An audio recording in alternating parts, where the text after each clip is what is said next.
South Carolina.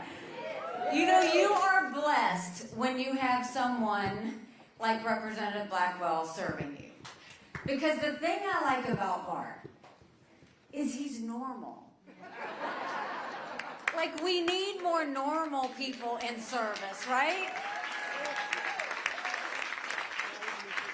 And when you have someone who served their country, they know what it means to serve the citizens that they live with. They know what it means to sacrifice, and they know what you go through. So, Bart, thank you for all you do for this area and for the state of South Carolina. And Mr. Mayor, thank you for having us in your sweet town. North Augusta has been a special place to me for a very long time, so it's great to be here. Thank you for having us. We appreciate it. So how many South Carolinians do we have here? Okay. I know Georgia loves to slip over, and we love our sister state too. See, we've got some Georgia here. I knew it. So welcome as well. Well, you know, I want to say this. When I see you, I think of all that we've been through and all that we accomplished together. Think when I became governor, we had 11% unemployment. We had thousands of people on welfare, and South Carolina was the butt of the jokes. And what did we do? We rallied, we hunkered down, and we said we weren't going to keep it this way. We were going to move forward. And by the time I left, we were building planes with Boeing. We were building more BMWs than any place in the world. We brought in Mercedes-Benz. We brought in Volvo, 5 international tire companies, and they were referring to South Carolina as the beast of the Southeast, which I still love. We moved that 11% down to 4%. We announced jobs in every county in the state. We paid down our debts. We cut taxes. We built up our coffers. We passed pension reform. We passed tort reform. But we also acknowledged some truths. We said if you have to show picture ID to buy Sudafed, if you have to show picture ID to get on a plane, you should have to show picture ID to protect the integrity of the election process. We passed voter ID in South Carolina.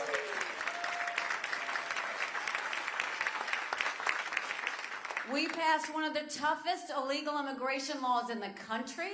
President Obama sued us over it, and we won. We held our elected officials to account. We made them start showing their votes on the record instead of hiding them behind closed doors. We made them start showing you who pays them so that you could see exactly what was going on. We vetoed $500 million worth of their pet projects because we didn't think taxpayer dollars needed to go to those. And when we got done in South Carolina, we were named the friendliest state in the country. The one I love, the most patriotic state in the country.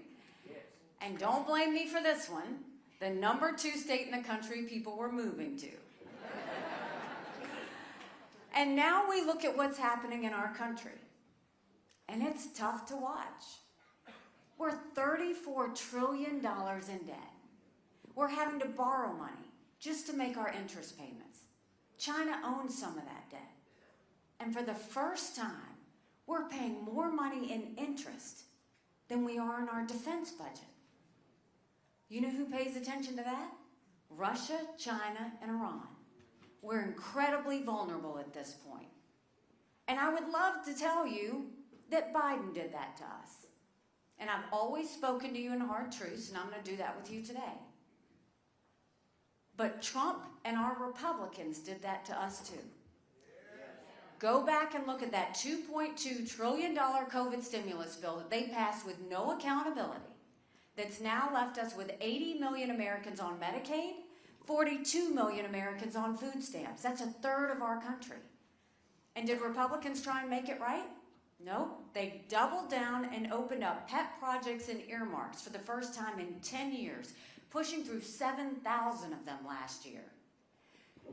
If we are going to get back on track, we have got to get our economy back on track. So the first thing I think we need to do is put an accountant in the White House. I think that would make a big difference.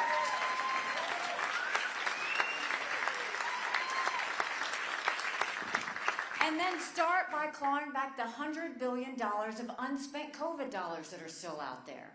Instead of 87,000 IRS agents going after middle America, Let's go after the hundreds of billions of dollars of COVID fraud. 1 out of every $7 was spent fraudulently. If 8% of our budget is interest, quit borrowing. Cut up the credit cards. You have to balance a budget every day. I had to balance a budget as governor. Why is Congress the only group that refuses to balance a budget? We'll stop the spending. We'll stop the borrowing. We'll eliminate their pet projects. And I'll veto any spending bill that doesn't take us back to pre-COVID levels. That will save us trillions. And then we're going to go and take as many federal programs as we can and send them down to the state level. That will dramatically reduce the size of the federal government, but it will empower people on the ground. Think education, think healthcare, think welfare, think mental health. If we cut those strings and send the resources down, all of a sudden the people are deciding how to use those funds instead of bureaucrats in DC. And then we're watching the rich get richer and the poor get poorer. We need to open up the middle class. That's why we want to cut taxes on the middle class and simplify the brackets. We want to eliminate the federal gas and diesel tax in this country. And we want to make taxes on small businesses permanent. They made them temporary. We need to make small business tax cuts permanent.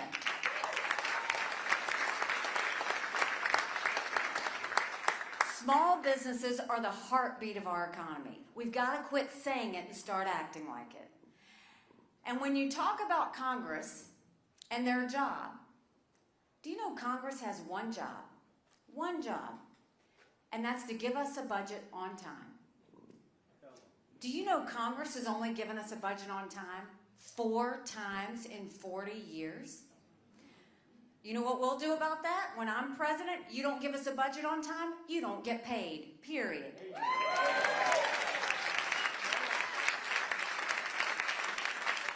Unacceptable. Don't you think it's finally time we had term limits in Washington, D.C.?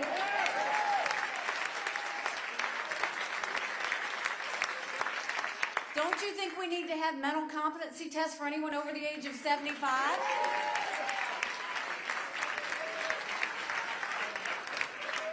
And let me say this. I'm not being disrespectful when I say that. I don't care if you do those tests for 50 and up. All of us know people who are over 75 that can run circles around us. And then we know Joe Biden, right? Congress has become the most privileged nursing home in the country.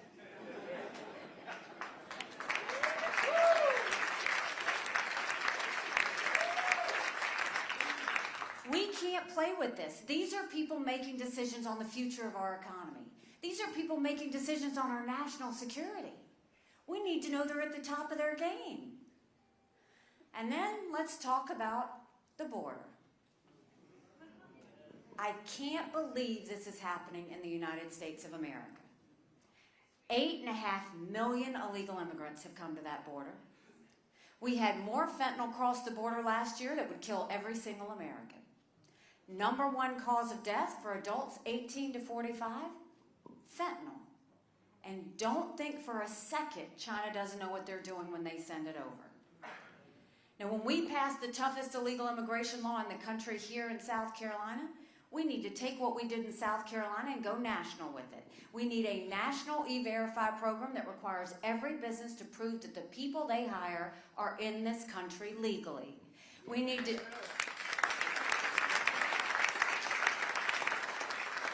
defund sanctuary cities once and for all. No more safe havens in America.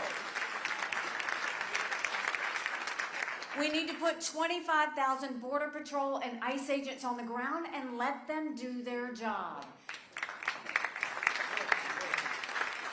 Let's go back to the Remain in Mexico policy and not even let anyone step on U.S. soil. And instead of catch and release, we need to go to catch and deport. That is the only way we will stop what's happening on the border. You look at what happened last week. There was a border bill that came before Congress. Now, the good side of the border bill was that it strengthened asylum laws. We need to do that. 3 million illegal immigrants came under Trump's watch because we didn't have strong enough asylum laws. But the bad parts of the bill were the fact it didn't have the Remain in Mexico policy. We need to have that. and it had a 5,000 person threshold. We can't even have a threshold of 1 because we need to make sure everybody's vetted. The problem in all of that was that Congress, when that happens, Congress needs to get in a room and stay in that room until they can figure out how to pass a strong bill before they leave. But what did they do? They'd gone home for 2 weeks. Then the other problem with that is you've got Trump went and told them not to pass anything until after the general election because he thought it would hurt him. We can't wait one more day for Congress to pass a strong border bill.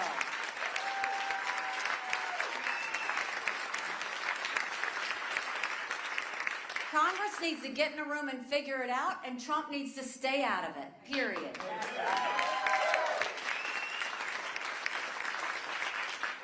And then, you know, my parents taught me in Bamberg, South Carolina, that you take care of those who take care of you. I'm going to ask you for taking care of those who take care of us. Right now in America, over 35,000 of our veterans are homeless. 1 in 3 suffers from PTSD or thoughts of suicide. We lose 22 heroes a day to suicide. If a veteran needs a doctor's appointment at the VA, on average it takes 29 days. Why 29 days? Because on the 30th day they can go to the doctor or hospital of their choice. So midway through the 29 days, they get a call to reschedule, and the clock starts all over again. It's shameful how we treat our veterans. Now, I'm the proud wife of a combat veteran who served in Afghanistan.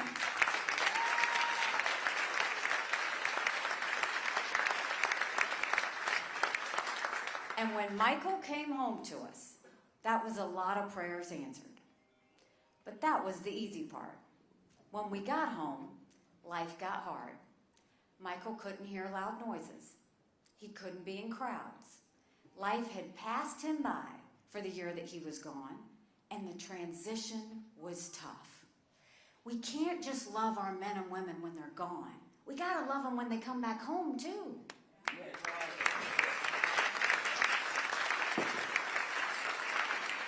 Let's do more than just the 2-week transition. Let's watch out for them for the long haul. Let's do telehealth so they can get the mental health care they need right when they need it. Let's let them go to the doctor or hospital of their choice. They've earned that right. And I think the best way we deal with VA health care, I think every member of Congress should have to get their health care from the VA, and you watch how fast that gets fixed.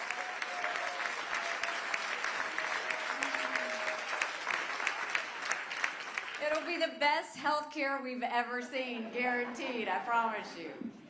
And you talk about the sacrifices of the military. And if you saw what happened in Conway, when Trump took the stage and went off the teleprompter, it's always interesting what happens when you go off a teleprompter. And he mocked my husband's military service. Now, Michael and I can handle it, because when you're in politics, you know it's open game. But you mock one member of the military, you're mocking all members of the military.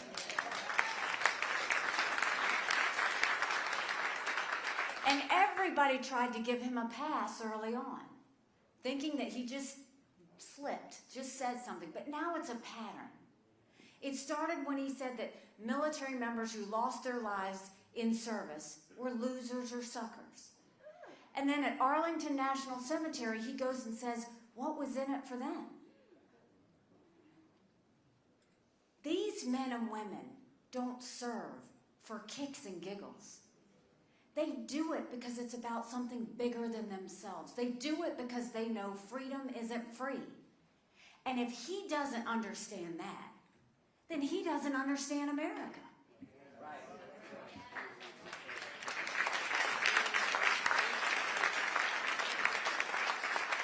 And then that takes us back to our national security.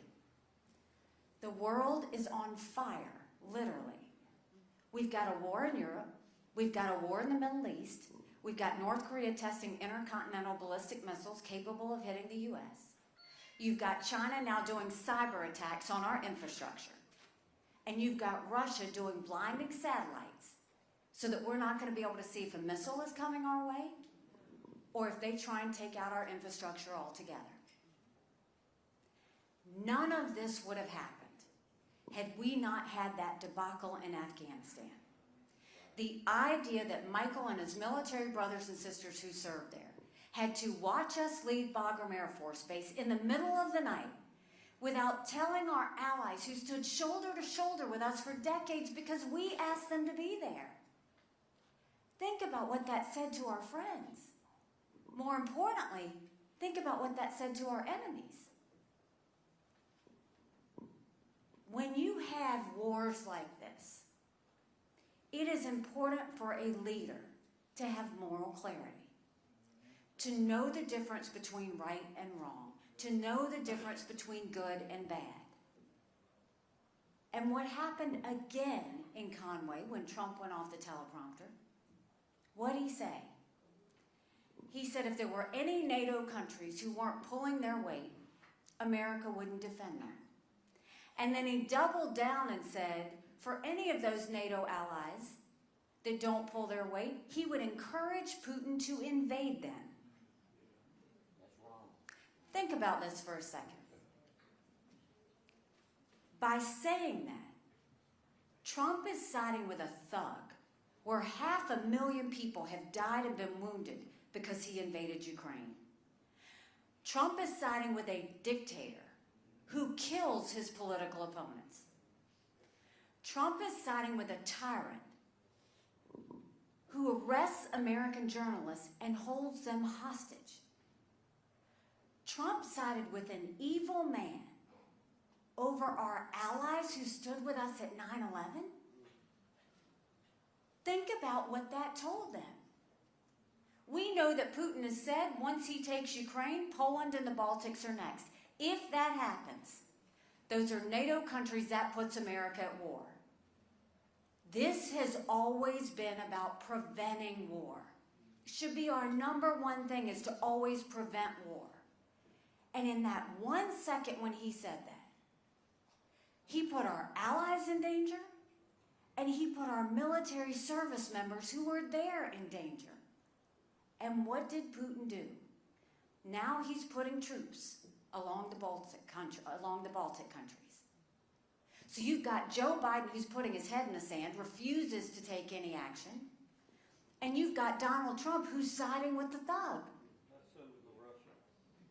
That's not what we need in a leader. Because China is on the march, ready to take us out at any moment.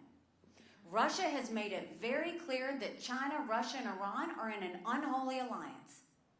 They are held together by their hatred of freedom, of democracy, and of all things, the United States of America.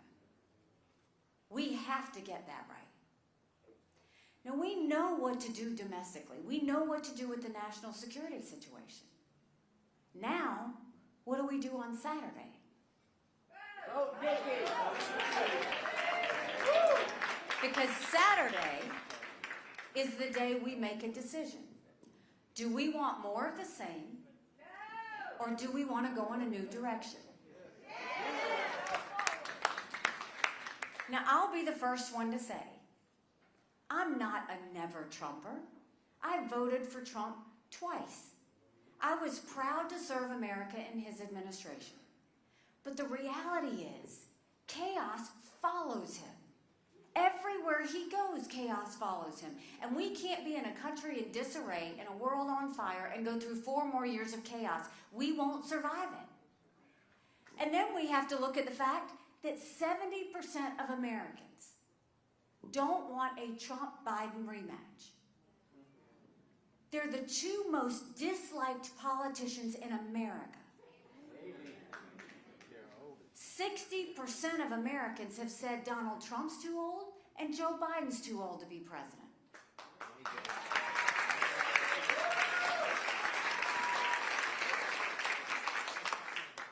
And if we want to really get our country back on track, we can only do that if we win. And Donald Trump can't win a general election. Don't take my word for it. Look at any of the general election polls. You look at any of them, he's down by 5 points, he's down by 7 points. On his best day, it's margin of error. I'm in every one of those same general election polls, and I defeat Biden by up to 17 points.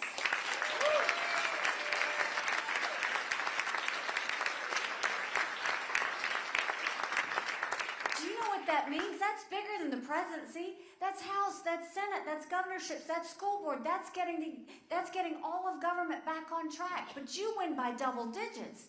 That's a mandate going into D.C. to stop the wasteful spending and get our economy back on track. That's a mandate to get our kids reading again and go back to the basics in education. That's a mandate to secure our borders with no more excuses. That's a mandate for law and order back in our cities, and that's a mandate for a strong America that prevents wars that we can all be proud of. Don't you want that?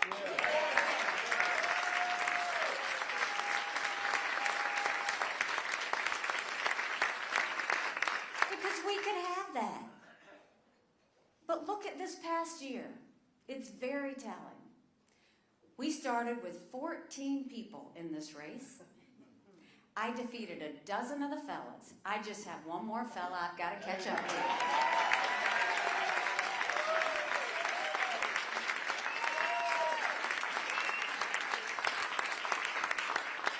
They said we wouldn't make it to Iowa, and we came within 1% of second place. They said we were down in the polls on Election Day by 30 points, and we came in with 43% of the vote.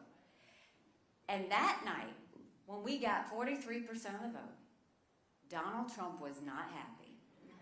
He was literally unhinged. He went on a rant about revenge and talked about my dress. The next day, he said anybody that supports her is barred permanently from MAGA. I love your team. Now think about that. If you're running for President of the United States, you don't push people out of your club. You bring people in. You need everybody to come in. Then the next day, he pushes the RNC to anoint him or say that he's the presumptive nominee. And we don't anoint kings in America. We have elections. And South Carolinians deserve the right to vote, just like every other state, to decide who's going to lead them.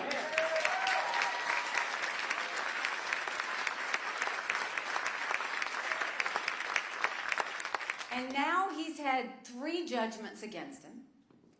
He's going to be in court March and April, May and June. He has said himself he is going to spend more time in a courtroom than he is on the campaign trail.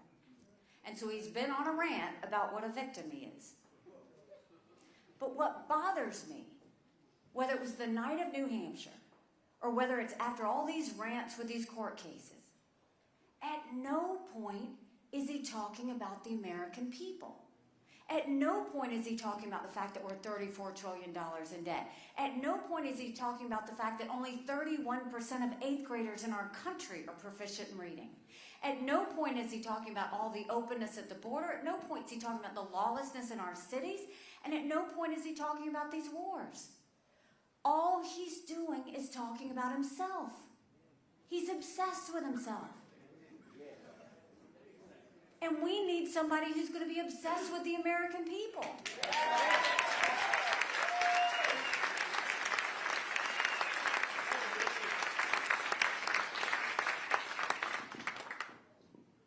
Seven months ago, I dropped my husband Michael off at 4 a.m. for another year-long deployment.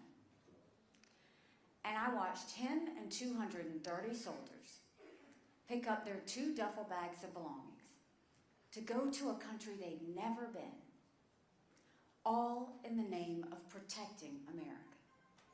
They're willing to sacrifice their lives and their families because they still believe in this amazing experiment that is America.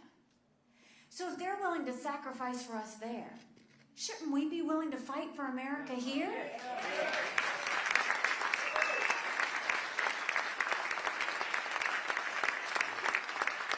We have a country to save.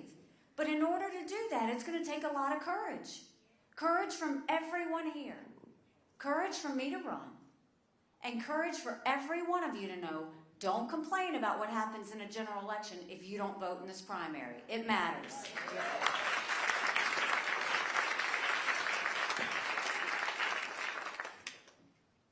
You know, I talked to you about all the successes we had in South Carolina. But now I want to talk to you about the challenges we had, because we had a lot of them while I was governor. We had multiple hurricanes. We had a 1,000-year flood. We had a school shooting. We had the shooting of Walter Scott. And we had the horrific shooting of 9 amazing souls in Mother Emanuel Church. Any one of those could have torn us apart. When we had that church shooting and Walter Scott shooting, it was on the heels of Ferguson. Every city was on fire at the time. We could see it all over the news. But we didn't burn. We didn't have riots. We had vigils. We didn't have protests. We had prayer. The tone at the top matters.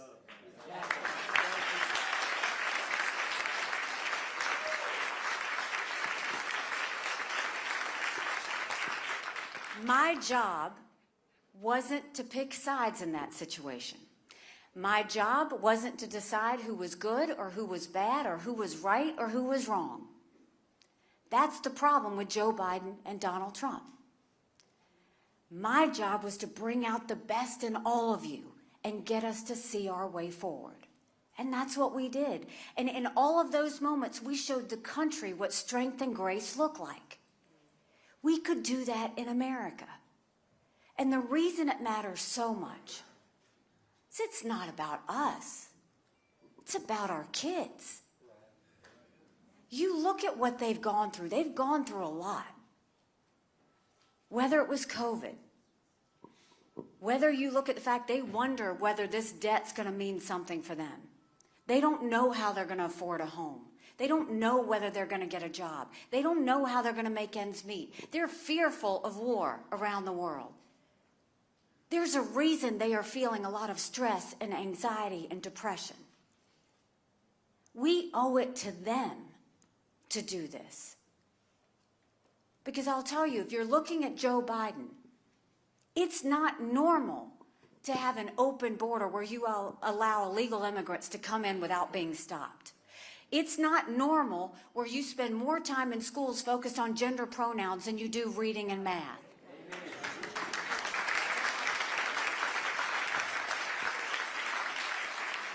It's not normal to have wars around the world. And then you look at Donald Trump. It's not normal to go and mock military members. It's not normal to spend $50 million of your campaign contributions on your personal court cases.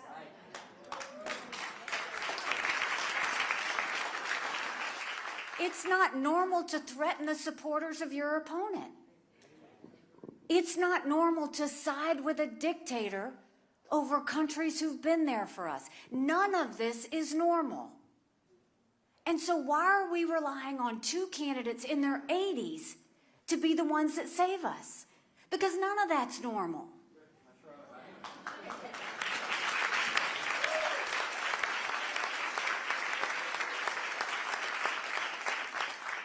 You know, when I announced I was running for president, the press wanted to know why I was doing this.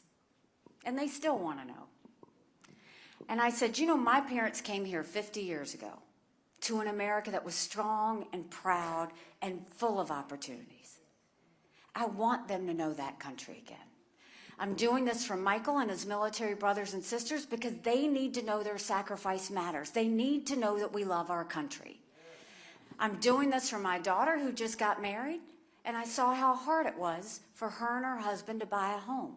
The average home buyer in America now is 49 years old. The American dream is leaving them. And I'm doing this for my son who's a senior in college.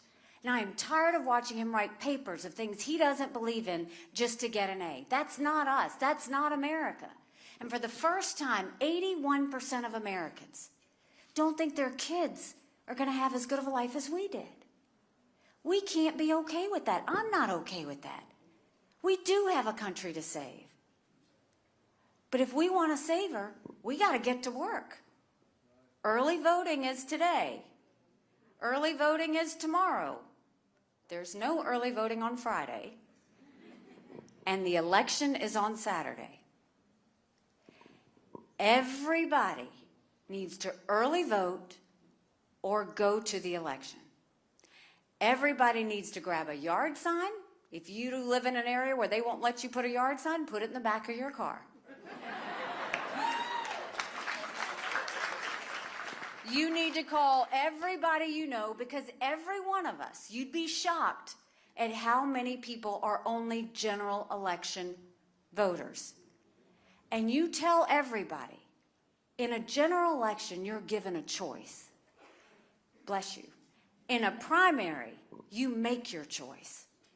We have to make our choice.